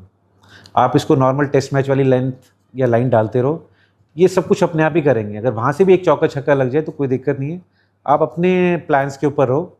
उसके बाद ये कुछ ना कुछ इतनी हरकत करेंगे, आपके पास विकेट मिलने का मौका होगा। दिक्कत वहाँ आती है कि आपने एक अच्छी बॉल डाली और उस अच्छी बॉल के ऊपर चौका छक्का लग गया, तो नेक्स्ट बॉल पे आप सोचते हो यार मेरी तो अच्छी बॉल पे इसने पीट दिया, मुझे कुछ ना कुछ करना है। लेकिन वो प्लेयर उस बॉल के लिए पहले से रेडी होता है, क्योंकि उसको दिमाग में चल रहा होता है यार मैंने इसकी अच्छी बॉल को तो चौका छक्का मार दिया, अब ये मेरे को यहाँ डालेगा, मैं उसके लिए भी तैयारी करके रखता हूँ। लेकिन आप वहीं पर अपनी लेंथ को आप मैनेज करते रहते हो, तो कहीं ना कहीं आपको विकेट मिलने का चांस रहता है, क्योंकि आप मैक्सवेल को रोक नहीं सकते हो। मैक्सवेल को आप आउट कर सकते हो, उसको रोकने का बेस्ट तरीका है कि आप उनको आउट करो और वापस पहले नहीं भेज दो। आप ये सोचो कि उनको 10 डॉट बॉल डाल दूंगा, वो पॉसिबल नहीं है। सवाल पूछना है कि आज से 10 साल बाद, इमेजिन करो हम आज ही के दिन 10 साल बाद बात कर रहे हैं, तो आपको क्या लगता है शुभमन गिल या जायसवाल, दोनों में से कौन ज़्यादा अचीव कर चुका होगा? दोनों में से ढूंढना बड़ा मुश्किल काम है बट मुझे लगता है शुभमन गिल। लेकिन जिस तरीके से जायसवाल ही बैटिंग कर रहे हैं वो पीछे ज़्यादा रहेंगे नहीं, क्योंकि दोनों के दोनों में जो क्वालिटी है ना, वो तीनों फॉर्मेट खेल सकते हैं और तीनों फॉर्मेट में ना इंडिया के लिए बहुत रन बना सकते हैं। नेक्स्ट रोहित विराट मान सकते हैं उनको? बिल्कुल मान सकते हैं। और देखिए मुझे ऐसा लगता है कि जैसे अगर आप देखोगे एक टाइम में था कि सचिन सर, युवीपा, बहुत सारे वीरू भाई, एक बहुत सारे लेजेंड जब रिटायर हुए थे सबको लगा था कि अब नेक्स्ट क्या, तो वहाँ पे भी रोहित और विराट आए थे ना। अब विराट और रोहित के रिटायर होने के बाद भी मुझे लगता है कि इंडिया के अंदर इतना टैलेंट है कि कोई ना कोई पक्का है। बिल्कुल। अब जैसे हमने बात करी शुभमन गिल एंड जायसवाल के बारे में, और हमने सुना एक कॉन्सेप्ट और है फैब 4 का। तो हमको पता है फैब 4 कौन है, Steve Smith, Joe Root, Kane Williamson, Virat Kohli. तो मुझे ऐसा लगता है इस टाइम पे इंडियन क्रिकेट में इतना ज्यादा टैलेंट है कि हमारे खुद के एक फैब 4 बन सकते हैं। आपको क्या लगता है इसके बारे में? 100% बन सकते हैं यार, वेरी गुड क्वेश्चन। मुझे लगता है फैब 4 के फैब 6 भी बन सकते हैं जितने लोग खेल रहे हैं उतने बाहर भी बैठे हैं, उतनी क्वालिटी वाले प्लेयर्स बाहर भी बैठे हैं, जिनके बारे में हमेशा बातचीत होती रहती है ये क्यों नहीं है, वो क्यों नहीं है, रन्स इतने बनाए हैं। अगर आप इंडिया की, मुझे लगता है कि अगर आप इंडिया की T20 टीम बनाने जाओगे तो 4 टीम आराम से बन सकती हैं। ABC भी नहीं, मैं कह रहा हूँ D भी बन सकती है आराम से, कोई दिक्कत ही नहीं है। इतना टैलेंट है और इतने प्लेयर्स के पास वो एक्सपोजर है कि बड़े प्लेटफॉर्म पे रन्स बनाने का, विकेट्स लेने का कोई दिक्कत है ही नहीं। ट्रांजिशन आपकी लाइफ का हुआ एज अ क्रिकेटर से एज अ ब्रॉडकास्टर, तो वो ट्रांजिशन कैसा था आपके लिए, एक नया फील्ड में जाना? शुरू में इतना आसान नहीं था, क्योंकि मैं थोड़ा सा शाय हूँ, मैं इतना आसानी से बात नहीं करता हूँ, और जो मुझे पहले से जानता है उसको बड़ा झटका लगता है, यार तू कैसे कमेंट्री कर सकता है, तू तो बोलता भी नहीं था। तो मुझे लगता है कि शुरू में आसान नहीं था, क्योंकि कमेंट्री के अंदर ये है कि आपको अपने आप को एक्सप्रेस करना बहुत ज़रूरी है। आप कमेंट्री करते हुए ये नहीं दे सकते कि यार ये मेरा दोस्त है तो मैं इसके बारे में कुछ बोलूँगा तो हो सकता है अच्छा ना लगे, या ये अगर बहुत बड़ा प्लेयर है तो इसके बारे में मैं कुछ नहीं बोलता। जो मुझे लगता है कि आपको जिस तरीके से क्रिकेट चल रही है और आप क्रिकेट को किस तरीके से देखते हैं, वो आपको एक्सप्रेस करना आना बहुत ज़रूरी है। कुछ टिप्स अगर आप देना चाहोगे जो यंग एस्पायरिंग लोग हैं जो चाहते हैं कि मैं आगे जाके कमेंट्री करूं, उनको आप कुछ बेसिक टिप्स अगर देना चाहो तो? आई थिंक अगर आप बोलते अच्छा है तो आजकल मुझे लगता है कि बहुत अच्छा आपके पास अपॉर्चुनिटी है कि जहाँ पे आप अपने आप को एक्सेल कर सकते हैं। और आप ये ज़रूरी नहीं है कि आप कमेंट्री के अंदर क्रिकेटर ही हों, या आप एंकर के तौर पे भी देख सकते हैं, आप लीड के तौर पे भी देख सकते हैं, लेकिन आपको गेम की परख होनी बहुत ज़रूरी है, आप गेम को समझते हैं। और मुझे लगता है कि आजकल जिस तरीके से सोशल मीडिया पे एक्सपोजर है, आपके पास 100% अगर आपको भरोसा है अपनी एबिलिटी के ऊपर, तो इसमें अगर आप देखते हैं जितनी सारी लीग्स हो रही हैं, इंटरनेशनल क्रिकेट हो रही है, आजकल रीजनल लैंग्वेज इतनी ज़्यादा बूम पे है, तो कहीं ना कहीं आपको उसको क्रैक कर सकते हैं। लेकिन इंपॉर्टेंट ये है कि आप अपने ऊपर भरोसा रखें और लगातार प्रैक्टिस करते रहें। मतलब ऐसे ये काम ऐसा नहीं है कि आप बिना प्रैक्टिस के चले जाएंगे कि हाँ भाई ठीक है मैं दिखता अच्छा हूँ, पैंट शर्ट पहनी और चल दिए काम पे। आपको लगातार प्रैक्टिस करनी होगी। आप कैमरे से बात कर सकते हैं, आप मैचेस को म्यूट करके आप खुद कमेंट्री कर सकते हैं, और फिर आप अपनी कमेंट्री सुनिए और जो लोग कमेंट्री कर रहे हैं फिर आप मैच करने की कोशिश करिए, वहाँ से सीखिए। आप जब मैचेस देख रहे हैं तो खाली वो मज़े के लिए ना देखें, आप ये भी देखें कि कौन कमेंट्री किस तरीके से करता है और कब बोलना है, कब चुप होना है, क्योंकि कमेंट्री मुझे ऐसा लगता है कि बहुत इंपॉर्टेंट है। वो आपको चुप होना भी बहुत ज़रूरी है। ऐसा नहीं कि आप ही हमेशा हीरो बनते रहेंगे। कमेंट्री हमेशा पार्टनरशिप होती है, जैसे बैटिंग पार्टनरशिप होती है, बॉलिंग पार्टनरशिप की बात करते हैं, कमेंट्री में पार्टनरशिप होनी बहुत ज़रूरी है लीड और एक्सपर्ट के बीच में। आपको कब बोलना है, आपको कब चुप होना है, दूसरे को किस तरीके से हीरो बनाना है, तो ये बहुत सारी छोटी छोटी चीज़ें हैं, लेकिन जिससे आप अच्छे कमेंटेटर बन सकते हैं। एक सवाल ये भी रहता है अक्सर लोगों का कि जो मोस्टली जो दिल्ली से हैं लोग, उनका सवाल रहता है कि मुझे अगर क्रिकेट फील्ड में जाना है अंदर एज एंकर, एज ब्रॉडकास्टर, तो क्या मुझे मुंबई शिफ्ट होना ज़रूरी है या दिल्ली में भी इक्वली अपॉर्चुनिटीज़ हैं? नहीं, कोई ज़रूरी नहीं है। मुझे ऐसा लगता है कि देखिए आजकल कितने सारे स्पोर्ट्स हैं जो टीवी पे लाइव हो रहे हैं, कितनी सारी स्टेट लीग्स हैं जो टीवी पे आ रही हैं, तो मौके की तो कोई कमी है ही नहीं आपके पास। ज़रूरी नहीं है कि आपको स्टार्ट सीधा बॉम्बे से ही मिले, आप दिल्ली से भी स्टार्ट कर सकते हैं, जहाँ पे आपको एक सही प्लेटफॉर्म की तलाश करनी चाहिए कि किस तरीके से आपको प्लेटफॉर्म मिलेगा।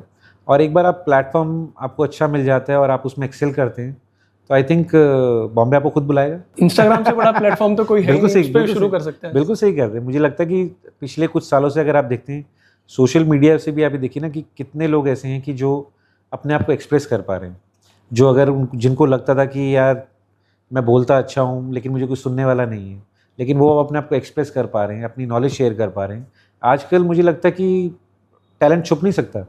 अगर आपका टैलेंट है, कोई ना कोई आपको उस टैलेंट को कोई ना कोई कैच कर लेगा। एक साल पहले हम भी नहीं सोच सकते थे कि आपके साथ बैठेंगे।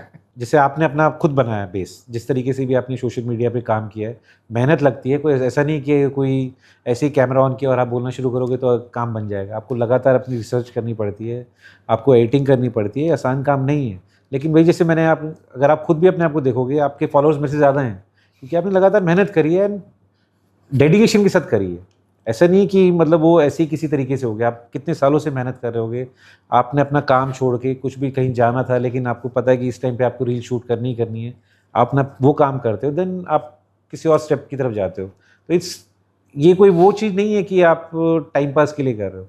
अगर आप इसमें हो तो आपको फिर पूरी डेडिकेशन के साथ काम करना पड़ेगा। हाँ, मैं एक फनी इंसिडेंट बताता हूँ आपको। अपने भाई की शादी में बारात में क्या था, मैंने इंडिया पाकिस्तान का शूट, इंडिया पाकिस्तान का मैच चल रहा है, भाई की शादी चल रही है उधर, इधर हमारा शूट चल रहा है रिंग लाइट लगा के।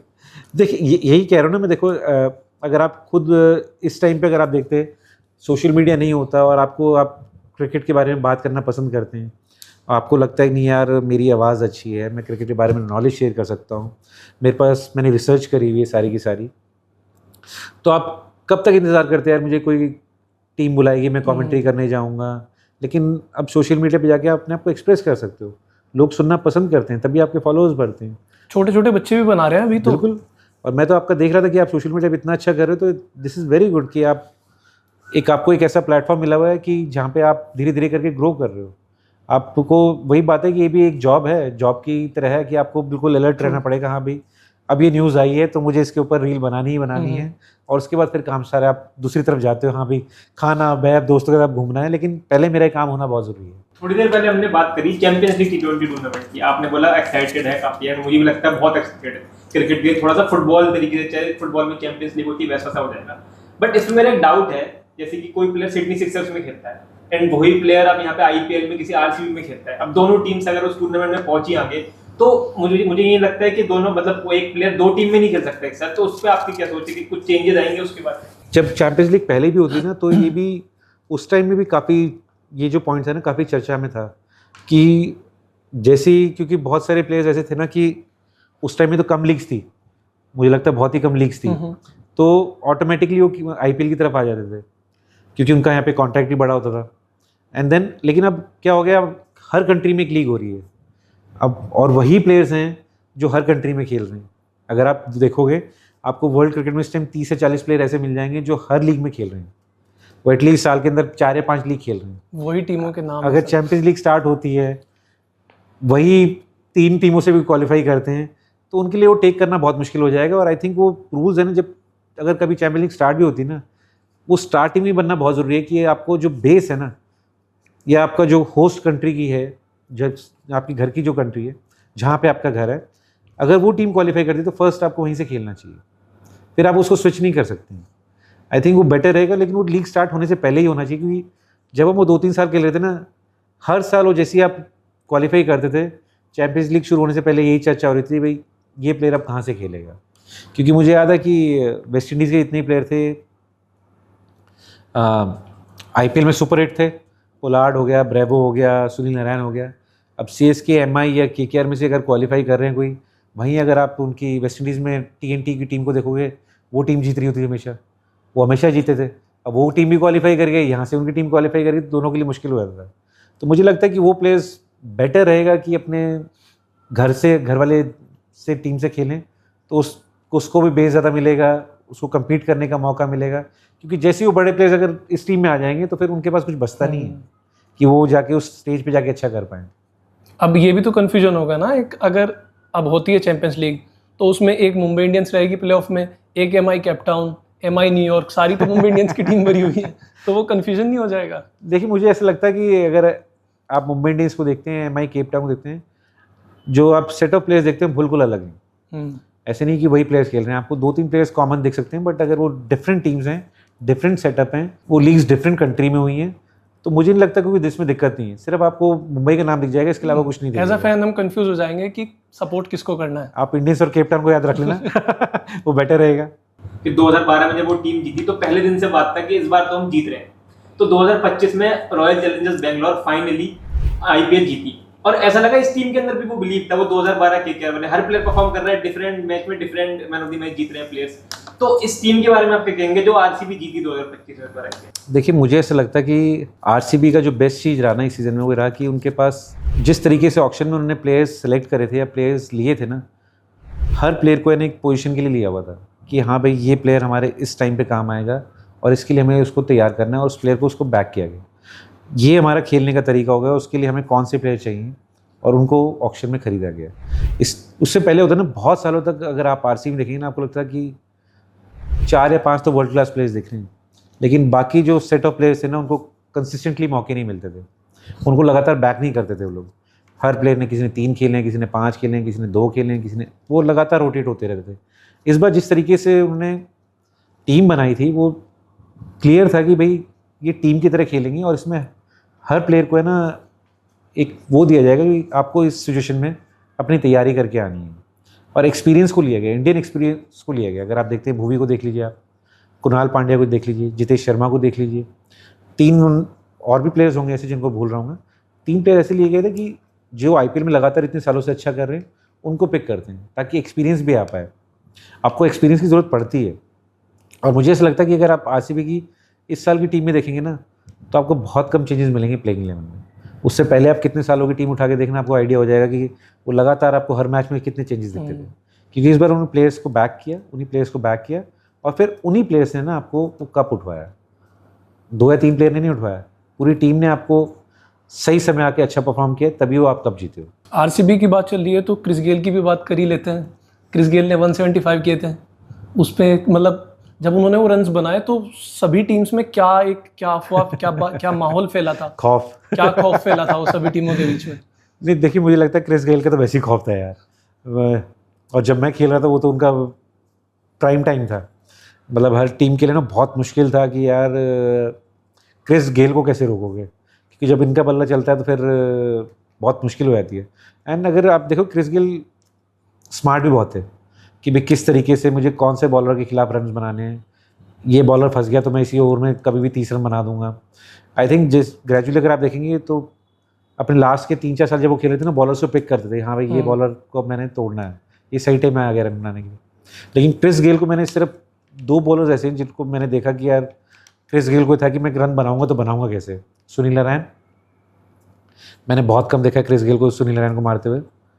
मलिंगा, मुझे याद है बैंगलोर में एक बार जब मैं RCB के लिए खेल रहा था, मलिंगा ने एक ओवर डाला था क्रिस गेल को, और क्रिस गेल को कोई आइडिया नहीं हो रहा था कि मैं कहाँ वो बड़ी हिट मार पाऊँगा, क्योंकि जिस तरीके से पेस वेरी कर रहे थे मलिंगा और जो एक्शन था उनका, मलिंगा ने तो बहुत लोगों को परेशान किया, बट लेकिन ये 2 बॉलर ऐसे लगे जिन्होंने क्रिस गेल को भी परेशान किया।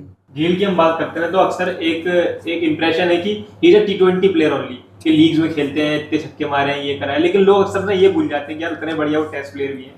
वनडे में उनके ऑलमोस्ट 10 के रन से, तो मतलब ट्रिपल सेंचुरी है टेस्ट मैच में अगर आप देखोगे तो, 333। मुझे लगता है वो हर फॉर्मेट के प्लेयर हैं। लेकिन आप फिर ग्रेजुअली आप ये भी रियलाइज़ करते हो कि अगर आप, जैसे कि बहुत सारे वेस्ट इंडीज़ के प्लेयर्स के साथ हुआ है, कि धीरे धीरे ये लीग्स की तरफ चले जाते हैं, कि जो इनका कॉन्ट्रैक्ट होता है, ऑब्वियसली आप अपनी लाइफ को भी सिक्योर करना चाहते हो, तो कहीं ना कहीं फिर ये होता है कि आप T20 खेलते रहते हो। उससे पहले अगर आप देखो तो क्रिस गेल सारे फॉर्मेट खेलते थे, हमेशा अवेलेबल रहते थे टीम के लिए, और तीनों ही फॉर्मेट मुझे लगता है उन्होंने वेस्ट इंडीज़ के लिए बहुत अच्छा प्रदर्शन किया। और देखिए मुझे लगता है कि ये माइंडसेट की बात होती है। अब वो टाइम चले गया कि यार ये प्लेयर टेस्ट मैच नहीं खेल सकता, ये प्लेयर आप T20 नहीं खेल सकता। अगर आप क्रिकेट खेलनी है ना, आपको तीनों फॉर्मेट के लिए रेडी होना पड़ेगा।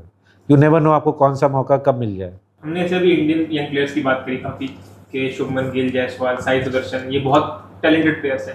लेकिन आपका कोई ऐसा ओवरसीज क्रिकेटर है करंटली यंग जो आपको देख के लगता है ये बैटिंग कर रहा है या ये बॉलिंग कर रहा है तो मैं बैठूंगा और देखूंगा इसको, तो कोई एक दो ऐसे प्लेयर्स? ब्रेविस, क्योंकि मुझे ऐसा लगता है कि वो कुछ अगले 2-3 साल में धूम मचाएगा। जैसा वो प्लेयर है, ऑक्शन में इस बार किसी ने पिक नहीं किया था, लेकिन CSK ने बिल्कुल सही टाइम पे फ्यूचर को पकड़ लिया है। लेकिन बात वही आती है कि कितना वो अपने आप को संभाल के रखते हैं, क्योंकि बहुत सारे प्लेयर्स को हमने बात तो करी है कि टैलेंट है, लेकिन आगे जाके ख़राब होते हुए देखा है।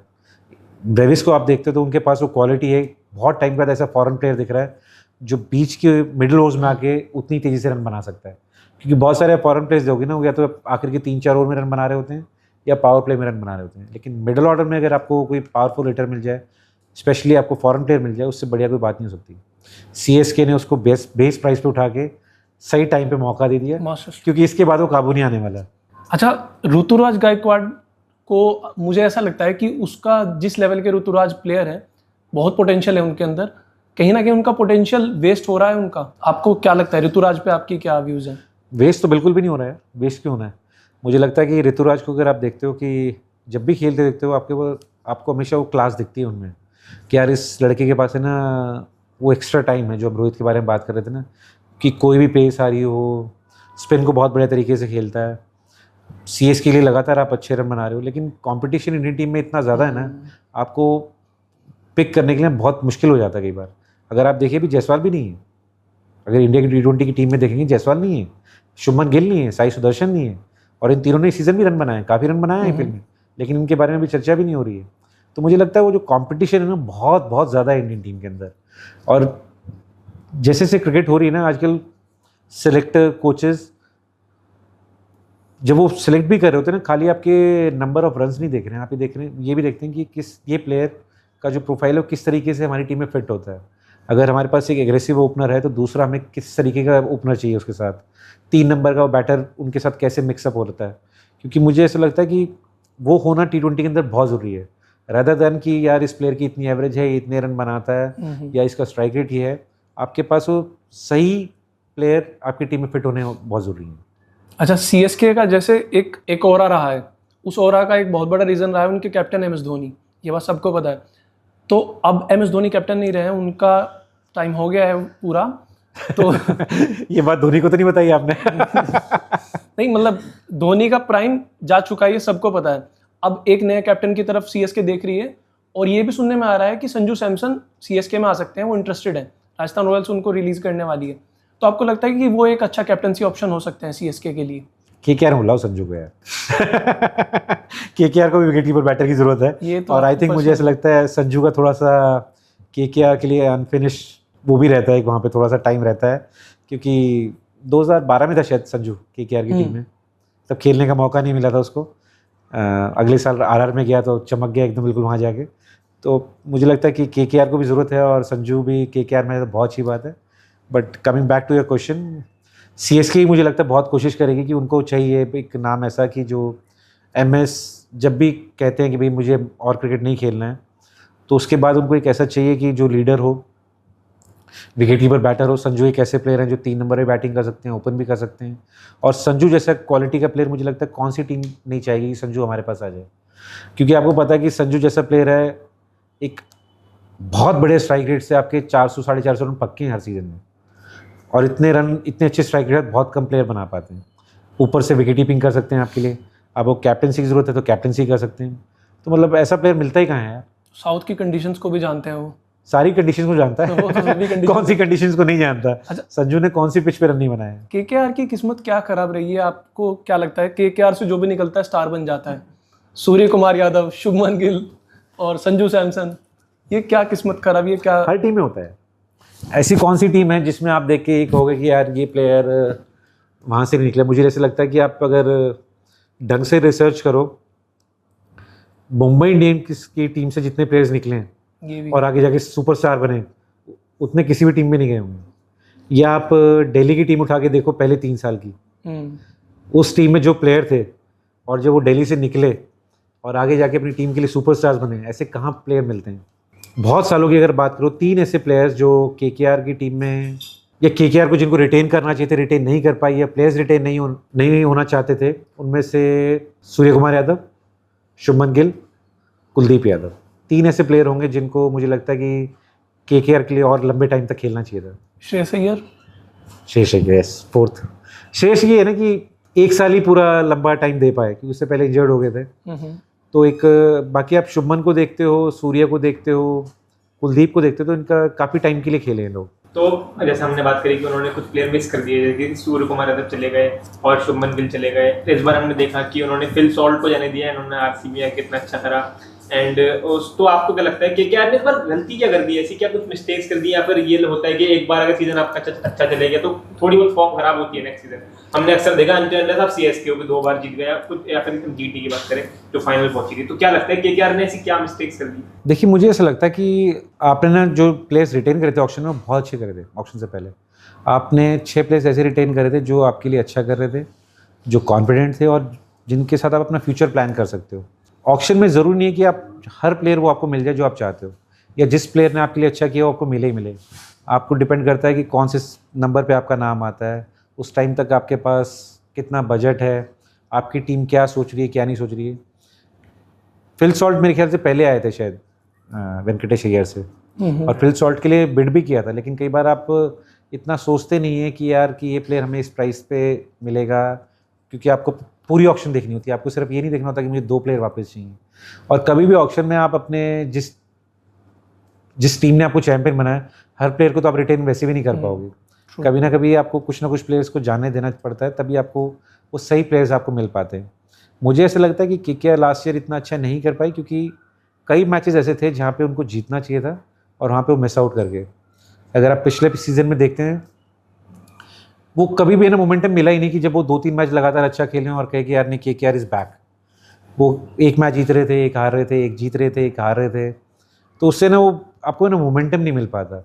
और एक वो पिछले सीजन में देखेंगे ना, वो टीम लगी नहीं यार कि यार ये टीम एकदम सही ट्रैक पे है, ये इस बार चैंपियन बन जाएगी। तो मुझे लगता है उसी चीज़ें मिस आउट कर गए। पंजाब वाला मैच 110-15 चेज़ कर रहे थे, वो आराम से जीतना चाहिए था। फिर मुझे लग रहा है शायद एक मैच था ईडन गार्डन में ही 235-40 चेज़ कर रहे थे और उनका पावर प्ले बहुत ज़बरदस्त गया था। उस मैच में ही जीतते ना तो मोमेंटम मिल जाता। क्योंकि देखिए 10 टीम है ना, ये क्वालिटी टीम्स हैं। आप ये डिफरेंशिएट नहीं करते यार ये टीम हार जाएगी, ये टीम जीत जाएगी। और ऑक्शन टेबल के हिसाब से तो आप कभी भी आप टीम जीतती नहीं है। टीम वही जीतती है जो टीम अच्छा खेलती है। टीम वो नहीं जीतती है जिसकी प्लेइंग 11 अच्छी आपको पेपर के ऊपर दिखती है। सही प्लेयर्स को सही टाइम पे परफॉर्म करेंगे तभी आपकी टीम जीतती है। 100%। केकेआर की टीम में प्लेयर है, यंग प्लेयर है अंकुरिश रघुवंशी। तो उनको मैंने जितना खेलते हुए देखा है, मुझे लगता है थोड़ा शुभमन गिल टाइप्स लगते हैं, थोड़ा सा खेलते हुए नजर आते हैं।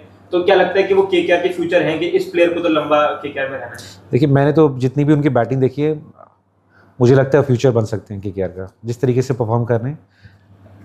लेकिन वही बात है कि पिछले सीजन में अगर आप देखेंगे, ऑलमोस्ट हर मैच में जब भी वो क्रीज पे आते हैं ना, आप लोग पता है क्या बैटिंग कर रहे हैं, लेकिन वो 20-30 रन बना के आउट हो रहे थे। जिस दिन उनको अपना पोटेंशियल रियलाइज़ हो जाएगा कि यार अगर आप आईपीएल में 4 नंबर पे बैटिंग कर रहे हो तो आपको 20-30 से बात नहीं बनेगी। या तो 20-30 बना दो आप 10 बॉलों में, टीम को मोमेंटम दे जाओ, या फिर आप वो 20-30 को कोशिश करो कि जितने ज़्यादा बार आप कन्वर्ट करेंगे उतना टीम में काम आ पाएगा। क्योंकि क्या होता है ना, आप जब 20-30 रन बना के आउट होते हो, नेक्स्ट बैटर आता है, उसको 5 बॉलें लगती हैं, इतनी देर में वो मोमेंटम शिफ्ट होना शुरू हो जाता है और कहीं ना कहीं जो आपको एक एडवांटेज मिलती है ना, आप उसको लूज़ कर जाते हो। तो मुझे ऐसा लगता है कि जिस नंबर वो बैटिंग कर रहे हैं और जो पोटेंशियल उनके पास है, 100% फ्यूचर है केकेआर का। लेकिन उनको भी रियलाइज़ करना होगा कि उनको और लंबे रन बनाने पड़ेंगे। एक छोटा सा Q&A कर लेते हैं, उसके बाद में रैप अप करते हैं। बस इजी से सवाल पूछूंगा आपसे, आपको जवाब देना होगा उसका। ग्रेटेस्ट आईपीएल बैटर आपके हिसाब से, सिर्फ एक नाम। AB de Villiers. Greatest IPL bowler? Sunil Narine. Greatest IPL bowler को 2 हिस्से में कर लेते हैं। Greatest IPL spinner? Sunil Narine. Greatest IPL pacer? Bumrah. Greatest IPL fielder, non wicket keeper? Non wicket keeper I think Pollard. Greatest wicket keeper batter as a wicket keeper? MS Dhoni. मुझे लगा आप बोलोगे बिस्ला। MS धोनी। MS धोनी के सामने बिस्ला तो कुछ भी नहीं है। MS धोनी के सामने तो कोई भी कुछ नहीं है।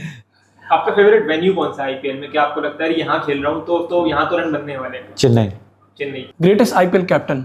रोहित। अच्छा, मैं आपसे क्वेश्चन पूछूंगा, it's not a Q&A, but ये पूछूंगा कि अगर फॉर एग्जांपल इमेजिनरी आपको टाइम मशीन मिले एंड आप वापस 2012 की उस रात को जा पाए एंड आप उस यंग मनविंदर बिस्ला से एक चीज बोलें कि यार ये मैंने मिस्टेक्स करी है, मैं इनको ठीक करना चाहूंगा भाई, तो वो कौन सी होंगी? ऐसी कोई आपको मलाले दिल में कि यार ये ऐसा ऐसा सही हो जाता तो और बेटर हो जाती चीजें और डिफरेंट होती?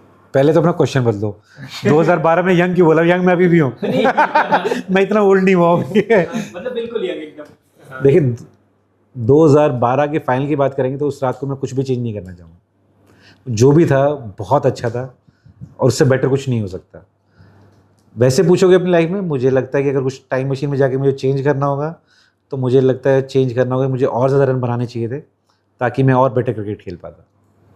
और फास्ट बॉलिंग कंटिन्यू रखनी चाहिए? ना बिल्कुल भी नहीं।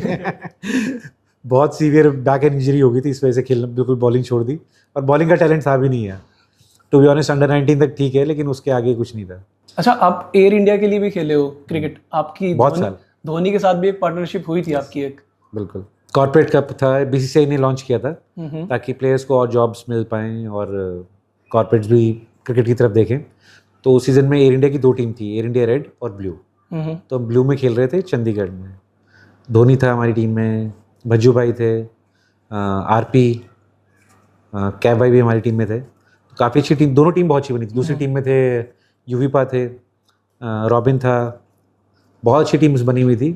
तो उस टूर्नामेंट के अंदर मैंने पहले मैच में कुछ 100 से ज़्यादा रन बनाए थे, धोनी ने भी 100 बनाए थे और काफ़ी लंबी पार्टनरशिप हुई थी हमारी। तो मुझे याद है युवीपा की जो टीम थी एयर इंडिया रेड, वो बैंगलोर में खेल रही थी।